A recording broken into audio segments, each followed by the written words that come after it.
असली होली होला करे जा मिर्जापुर के गौवा में। असली होली होला करे जा मिर्जापुर के गौवा में।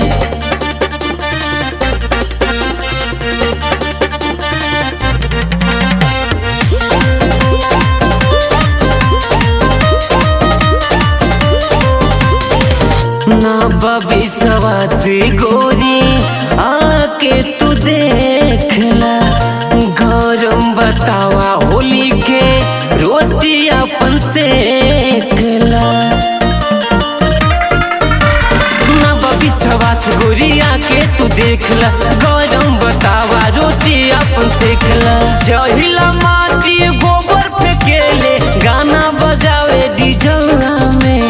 असली होली होला करे जा मिर्जापुर के गौवा में। असली होली होला करे जा मिर्जापुर के गौवा में।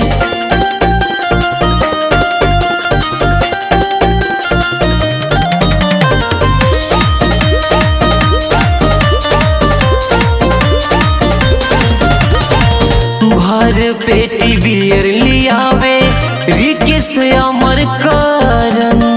भांग खाए शिवा विकास पिए के बनामन।